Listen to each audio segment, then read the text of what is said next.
అందరికీ జైభీం. నేను Rajesh Mahasena. Welcome to Mahasena media. Errappa ఈయన పేరు. మద్దిశెట్టి ఎర్రప్ప అనే వ్యక్తి ఇతను పేరు మార్చుకున్నాడు. అంటే ఒక తప్పుడు పేరుతో చలామణి అవుతున్నాడు, అజయ్ బాబు అనే పేరుతో. మళ్ళీ ఆ పేరుకి ఎదుర పాస్టర్ని తగిలించుకున్నాడు. అతను కూడా నాకున్న సమాచారం ప్రకారం కనీసం 20-30 మంది కూడా అతని చర్చలో జనం లేదు. అంటే ఆ స్థానిక గ్రామాలు ఎవరైతే ఉన్నారో ఇతను చెప్పే మాటలు వినడానికి ఎవరు సిద్ధంగా లేరు. ఏ క్రిస్టియన్ కూడా అతను నమ్మే పరిస్థితి లేదు. అందుకని ఈయన ఈ యూట్యూబ్ డిబేట్స్, యూట్యూబ్లో ఇక్కడ ఇంకోటి జరుగుతుందండి. ఎవడో ఒక యూట్యూబ్ ఛానల్ పెడతాడు పనికిమాలినడు. ఆ యూట్యూబ్ ఛానల్ ఇమీడియట్గా జనాలకు తీసుకెళ్లాలంటే ఒక ఇద్దరు పనికిమాలను సెలెక్ట్ చేస్తాడు. ఒకడినేమో హిందూ మతం నుంచి, ఒకడినేమో క్రిస్టియన్ మతం అని చెప్పుకునేవాడి నుంచి.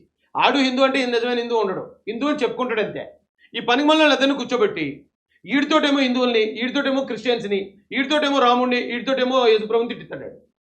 తిట్టిస్తే జనరల్గానే మన భారతీయుల్లో ఉన్నది ఏంటి, నేను ఎప్పుడూ చెప్తూ ఉంటాను, మనం మంచి అంటే చూడం, కానీ ఎవడో 100 మందికి అన్నదానం చేస్తున్నాడు అంటే చూడం. ఎవరైతే తాగేసి కొట్టుకున్నారంటే మనం పనులన్నీ అనుకుని చూస్తాం. అంత దూరం మన గొడవలు అంటే. సో ఈ గొడవలు క్రియేట్ చేస్తారండి. గొడవలు క్రియేట్ చేయడం ద్వారా ఒకటి యూట్యూబ్ రెవెన్యూ ఆడు పెంచుకుంటాడు. ఈడేమో క్రిస్టియన్ నుంచి మాట్లాడేవాడు అవతలను తినడం ద్వారా ఇప్పుడు క్రైస్తవులందరూ వెనకాలకు వచ్చేస్తారని ఫీలింగ్ ఈడిది. ఆడేమో హిందువుల తరపుని ఈ యేసుప్రభుని క్రిస్టియన్స్ని తిట్టడం ద్వారా హిందువులందరూ కూడా వెనకాల వచ్చేస్తారనే ఫీలింగ్ ఆడిది. మొత్తం ఇదంతా ఒక మాఫియా. ఇలాంటి ఛానల్స్ని, ఆ డిబేట్లు పెట్టేవాడిని, డిబేట్ చేసేవాడిని ప్రతి ఒక్కరిని కూడా తొక్కి పెట్టి నారదీయాలి పోలీసు వారు. అది చేయకపోతే ఇలాంటి ఇష్యూలు ఇంత పెద్ద పెద్ద సంఘటనలు అయిపోతాయండి. ఈయన ఆ రోజు చనిపోయిన రోజు వచ్చాడు. ఆ రోజు నైటే చంద్రబాబు నాయుడు గారి మీద డైరెక్ట్ ఆరోపణలు. అప్పటికి ఇంకా అది యాక్సిడెంట్ అని చెప్పలేదు, అనుమానాస్పదం అని చెప్పలేదు, హత్య అని చెప్పలేదు, ఏమీ లేదు. అప్పుడే అది హత్య. ఆ హత్య చేసింది చంద్రబాబు నాయుడు గారే. చంద్రబాబు నాయుడు గారు గవర్నమెంట్లో ఉన్నాం కాబట్టి మాకు రక్షణ లేదు, క్రైస్తవులు రక్షణ లేదు, వెంటనే జనాలు రెచ్చగొట్టాడు. పాస్టర్ అయితే చేస్తారండి అలాగా. ఉదయం నుంచి చాలామంది పెద్ద పాస్టర్లు ఉన్నారు, వాళ్ళు ఎందుకు చేయలేదు? అక్కడ ఇలాంటి వాళ్ళు ఎంతమంది రెచ్చగొట్టినా అక్కడ ఏ విధ్వంసం కానీ, ఏ ధర్నా కానీ, లేదా ఏ హైవే ఆపడం కానీ ఎందుకు రాలేదు జనం? వీళ్ళ మాటలు నమ్మే క్రైస్తవులు లేరు. క్రైస్తవులందరూ శాంతి కాముకులే. క్రైస్తవులందరూ న్యాయం అడుగుతారు ప్రభుత్వాన్ని తప్ప, ఒకవేళ ఇక్కడ న్యాయం జరగకపోయినా దేవుడు చూసుకుంటాడు లేని వదిలేసేవాళ్లే. కానీ ఇలాంటి వాళ్ళు మాత్రం క్రిస్టియానిటీకి వీళ్ళ వాళ్ళ చెడ్డ పేరు. ఈ రోజున ఇతన్ని అరెస్ట్ చేశారట. నిన్న ఎప్పుడు అరెస్ట్ చేశారట? అరెస్ట్ చేస్తే పాస్టర్ గారిని అరెస్ట్ చేశారు. క్రైస్తవ జనాంగంతా లేచి వచ్చేయాలట. ఎందుకు? ఏం చేయడానికి? ఇతను కూడా నన్ను రాజేష్ చంపేస్తానన్నాడని చెప్పి ఖమ్మంలో పోలీస్ స్టేషన్లో తప్పుడు కంప్లైంట్ ఇచ్చాడు. పాస్టర్లు ఎవరైనా ఇస్తారు అలాగా? అసలు వాళ్ళ మీద నిజంగా దాడి జరిగితే నేనే ఎంతోమందిని అడిగేవాడిని, తమ్ముడు మా చర్చ్ మీద ఎలా జరిగింది, మాకు ఇలా సువార్తకి వెళ్ళినప్పుడు ఎలా జరిగింది అంటే, రెండే ఒక కంప్లైంట్ ఇద్దామంటే ఓన్లీ తమ్ముడు దేవుడు చూసుకుంటాడు. నాకే పిచ్చెక్కేసేది. వాడికి ఇలాగుంటే ఇంకెలాగరా బాబు, మరి ఈ దాడులు ఎలాగ అవుతాయి అని చెప్పి నేను బాధపడేవాడిని. అలాగే వాళ్ళకి కష్టం వచ్చినా కూడా పోలీస్ స్టేషన్కి వెళ్ళడానికి ఆలోచించే క్రైస్తవులు ఎక్కడ? ఏ కష్టం లేకుండా ఎదుటి మీద తప్పుడు కేసులో ఇరికించేద్దామని చెప్పి వెళ్ళి కేసులు పెట్టి ఇలాంటి వాళ్ళు ఎక్కడండి? క్రైస్తవులకి ఇలాంటి వాళ్ళకి నక్కకి నాగలోకలకు ఉన్నంత తేడా ఉంది. నేను స్టార్టింగ్ నుంచి బాధపడేది ఏంటంటే, ఇలాంటి వాళ్ళ ప్రవర్తన వల్ల కంప్లీట్ క్రిస్టియానిటీ బ్యాడ్ నేమ్ మోయాల్సి వస్తుంది. తప్పుడు వ్యక్తులండి, తప్పుడు ఇంటెన్షన్తో పనిచేస్తున్నారు. ప్రవీణ్ పగడాల గారి మీద చేయబడ్డా ఉన్నా, చనిపోవడం వల్ల అది యావత్ క్రైస్తవ సమాజానికి సంబంధించినటువంటి విషయం. ఆయన మీద చేయబడిందా? ఆయన మీద చేయబడింది. లేకపోతే ఆయన ఎవరైనా చేశారంటే అక్కడ రాజమాసాన్ని మించి పోరాటం చేసే దమ్ము ఎవరికైనా ఉందా? ప్రభుత్వాల్ని, ముఖ్యమంత్రుల్ని, పెద్ద పెద్ద డీజీపీలని అందరిని ఎదిరించి నిలబడ్డేవాడిని నేను. అలాంటిది నన్ను రాంగ్గా చూపించేశారు జనాలకి. ఎందుకంటే అధికార పార్టీలో ఉన్నాడు కాబట్టి అతను అధికార పార్టీ తరఫున మాట్లాడుతున్నాడు, లేని క్రియేట్ చేసి లేనే సాక్ష్యాలు, తప్పుడు సాక్ష్యాలు జనాలకు చెప్పేసి వాళ్ళందరినీ రెచ్చగొట్టేశాడు. ఈ నలుగురిని ఇలా చేసిన పని.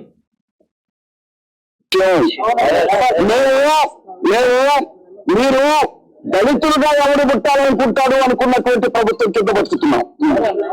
ఏ పాస్టర్ గారు మాట్లాడారు అలాగా? ఏ పాస్టర్ మాట్లాడతారు? రాజకీయాలు మనకు అన్యాయం జరిగితే అన్యాయం జరిగిందని చెప్పాలి, న్యాయం అడగాలి తప్ప రాజకీయాలతో పాస్టర్లకు పని ఏమైనా ఉంటుందండి? పాస్టర్ కాదు. మేము ఎందులో బతుకుతున్నాము అనంటే, ఈ క్రైస్తవులు పెచ్చి నీరుపై ప్రవర్తిస్తున్నారు. గురువుల దగ్గరకు వచ్చి కూడా వీళ్ళు రోజు మత మార్పులు చేస్తున్నారు అన్న వ్యక్తుల ప్రభుత్వంలో బ్రతుకుతున్నాం. సార్ ఇలాంటి మాట్లాడతాడు కాబట్టి సార్ని రాత్రి ఎత్తారట అక్కడ తెలంగాణ పోలీసు. తెలంగాణ ఇప్పుడు ఈయన ఏమంటాడు, చంద్రబాబు నాయుడు గారి మీద విషప్రచారం చేస్తాడు ఇక్కడికి వచ్చి. మరి తెలంగాణలో ఉన్నది చంద్రబాబు నాయుడు గారి ప్రభుత్వం కాదే, అది కాంగ్రెస్ గవర్నమెంటే. అక్కడ ఉన్నది రేవంత్ రెడ్డి గారు. మరి ఆ గవర్నమెంట్ ఎందుకు అరెస్ట్ చేసింది? ఏ తప్పు లేకుండా కాంగ్రెస్ గవర్నమెంట్ అరెస్ట్ చేస్తుందా? ఇలాంటి వాళ్ళు నమ్మొద్దు మీరు. ఒకవేళ వాళ్ళు ఒక 10 మందినో, ఒక 50 మందినో ఒక సిండికేట్ని పెట్టుకున్నారు, ఎవరైనా మాడితే వాళ్ళని తిట్టేస్తున్నారు. అలాంటి తిట్లు నాకు నా ఎడంకాలి చిటికిన వేల మీద ఉన్న వెంట్రుకతో సమానం. ఇలాంటి వాళ్ళు ఆ తిట్టేవాళ్ళు ఎవరో, లేకపోతే వాళ్ళు బెదిరించే బెదిరింపులు, ఇలాంటి వాళ్ళని నిక్కర్లు వేసుకునేటప్పుడు చూశాను నేను. కాబట్టి ఇలా ఉడతూపులు నా దగ్గర కుదరవు. అందుకని రాజేష్ని బ్యాట్ చేస్తే పోలే, రాజేష్ని కూడా ఈ కంప్లైంట్లో పెట్టేసి ఇక ఇతను కూడా చేసింది ఏంటంటే, నేను అమరా ప్రసాద్, కరుణాకర్, మరొకడు, మొత్తం ఆ నలుగురునేమో హిందూ బ్యాక్గ్రౌండ్ కలిగిన వాళ్ళు, నన్ను వాళ్ళ ద్వారా యాడ్ చేయడం ద్వారా వీళ్ళందరూ ఒకటే అని క్రిస్టియన్స్కి నన్ను దూరం చేయాలనే ప్రయత్నం. ఏమన్నా తెలియదట్లండి? నిజంగా వీళ్ళ మీద ఇలా నిజంగా క్రిస్టియానిటీ అంటే అంత ఇది ఉంటే మరి గతంలోనే పెట్టాలి కదా ఈ కంప్లైంట్లు. సార్ ఎవరంటే సార్ గురించి సారే చెప్పాడు. జగన్మోహన్ రెడ్డి గారు వైఎస్ఆర్ కాంగ్రెస్ పార్టీ విద్యార్థి విభాగానికి మొదటి రాష్ట్ర అధ్యక్షుడు నేను. వైఎస్ఆర్ సిపి స్టూడెంట్ వింగ్ కి ఫస్ట్ ప్రెసిడెంట్ నేను. చాలా మంది తెలంగాణకి కాదు, సమైక్య రాష్ట్రానికేనట. హాస్టల్ ఎవరు ఉండరండి అలాగా, వాళ్ళ సంఘం, వాళ్ళ పనులు, వాళ్ళు అదే సరిపోతుంది.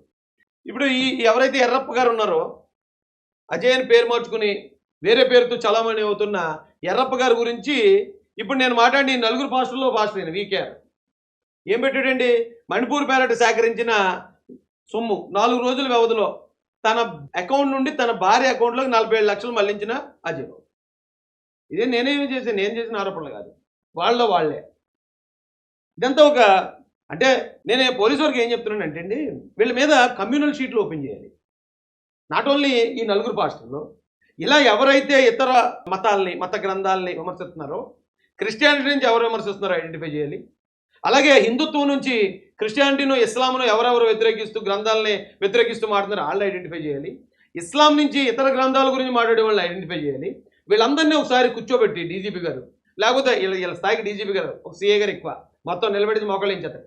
వీళ్ళందరినీ కూర్చోబెట్టారు. అవి వాళ్ళ నుంచి కనుక మీరు మానపోతే మీ అందరి మీద కమ్యూనల్ షీట్లు ఓపెన్ చేస్తాం. కమ్యూనల్ షీట్ అంటే ఎక్కడన్నా ఇప్పుడు ఇలాంటివి జరిగింది అనుకోండి, వీళ్ళని ముందుగానే అరెస్ట్ చేసేది. ఎందుకంటే ఇప్పుడు ఈ పాస్టర్ ప్రవీణ్ గారి విషయంలోకి ఈ నలుగురు దూరకపోతే ఇదంత సీన్ లేదండి, ఇదంతా అంత మ్యాటర్ కాదు. అక్కడ ఉన్న క్రైస్తవులు, వేలాది మంది క్రైస్తవులు శాంతియుతంగా ఉన్నారండి. శాంతియుతంగా చాలామంది అయితే మోకాళ్ళు వేసుకుని ప్రార్థన చేశారు. ఇలా రెచ్చగొట్టలేదు. వీళ్ళని కమ్యూనల్ షీట్లు ఓపెన్ చేయాలి. అలాగే కొంతమంది హిందూ బ్యాక్గ్రౌండ్తో కూడా ఎక్కడన్నా ఏదైనా దేవాలయం మీద దాడి జరిగింది అన్నప్పుడు, దేవాలయానికి ఏదో జరిగింది అన్నప్పుడు వీళ్ళు ఎంటర్ అయిపోయి అక్కడ హిందువులు రెచ్చగొడుతున్నారు. వాళ్ళ మీద కూడా కమ్యూనల్ షీట్లు ఓపెన్ చేయాలి. ఈ కమ్యూనల్ షీట్లు ఓపెన్ చేయడం వల్ల ఏమవుతుందంటే, ఇలాంటి ఇష్యూలు ఎప్పుడైనా జరిగినప్పుడు వీళ్ళని పట్టుకెళ్ళి ముందస్తు చర్యల్లో భాగంగా లోపల దొబ్బారనుకోండి, ఏ గొడవ ఉండదండి బయట. నిజంగా హిందువులు ఒకవేళ ఏదైనా ఆలయం మీద దాడి జరిగింది, వెళ్తారు, ఎవరు చేశారు అర్జెంటుగా తేల్చండి అని పోలీసుల్ని, గవర్నమెంట్ని అడుగుతారు తప్ప ఇతర మతాలను తిట్టరు అక్కడ. అలాగే నిజమైన క్రిస్టియన్స్ ఎవరికైనా ఏదైనా జరిగింది వెళ్ళి మాకు న్యాయం కావాలని అడుగుతారు తప్ప ఇతర మతాల మీదకి జనాలు రెచ్చగొట్టరు. ఇప్పుడు మీరు రౌడీ షీట్లు ఎందుకు ఓపెన్ చేస్తారు?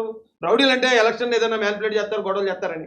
ఎలక్షన్ ముందే వాళ్ళని అదుపులో తీసుకుంటారు కదా, అందుకే కదా ఎలక్షన్లు ప్రశాంతంగా జరుగుతాయి. కమ్యూనల్ షీట్లు ఓపెన్ చేసి వీళ్ళని కూడా అలాంటి చర్యలు తీసుకోవాలండి. ఇప్పుడు ఈ డిబేట్ల వల్ల, ఇప్పుడు నేను అడుగుతాను క్రిస్టియన్స్ని, డిబేట్ల వల్ల క్రిస్టియానిటీ వ్యాప్తి చెందిందా? సేవ, ప్రేమ, కరుణ వల్ల వ్యాప్తి చెందిందా?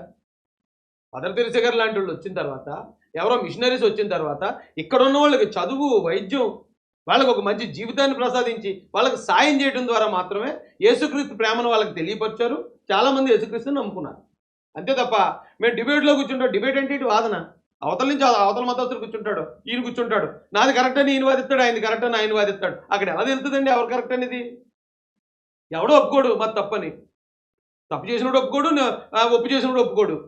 ఈ డిబేట్ల వల్ల ఇప్పుడు ఈ సీను ప్రవీణ్ గారిది ఇక్కడ దాకా ఎందుకు వచ్చింది?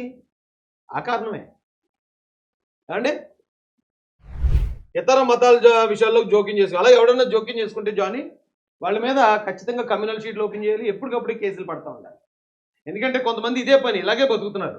ఆ బ్రతికే వాళ్ళకి ఖచ్చితంగా చెక్ చెప్పకపోతే రేపు పొద్దు, ఇప్పుడు ఎగ్జాంపుల్ చెప్తాను, రేపు ఈ హిందూ మతం కోసం మాట్లాడేవాడు ఎవడో, క్రిస్టియన్లు తిట్టేవాడు ఎవడో ఉంటాడు, ఆడు ఏదైనా జరగకూడదు ఏం జరిగింది అనుకో, అదో అప్పుడు మళ్ళీ ఇదే పరిస్థితి వస్తుంది. లేదు ఇప్పుడు ఈ నలుగురు పాస్టర్లో ప్రవీణ్ గారి తర్వాత నేనే అంటాను. వీళ్ళకి ఏ చిన్న గీసుకున్నా సరే, ఆల్రెడీ ఆ ఎర్రప్ప అలియాస్ అజయ్ ఉన్నాడు కదా, 2 సంవత్సరాల క్రితం పిన్నిస్తో ఇలా గీసుకున్న గాయాలు ఉన్నాయి. 2 కత్తులతో దాడి చేశారు నా మీద అనేది అప్పుడు పబ్లిసిటీ చేసుకున్నాడు. అతను కేసు పెట్టామంటే కేసు పెట్టలేదట. ఎవడన్నా కత్తులతో దాడి చేస్తే కేసు పెట్టకుండా ఉంటాడా? అంటే డ్రామా ఆర్టిస్టులు అంతా హైప్ క్రియేట్ చేయడం కోసం ఎంతకన్నా తెగిస్తారు, ఎలాంటి మాటలన్నా మాట్లాడతారు. ఆ రోజు నేను ఏం తప్పు మాట్లాడాను నన్ను టార్గెట్ చేశారు వీళ్ళు. పార్టీ ఫీలింగ్తో జరుగుతుంది ఇదంతా. రాధా మనోహర్ దాస్ కరుణాకర్ గురించి ఇలా చాలాసార్లు మాట్లాడాను నేను.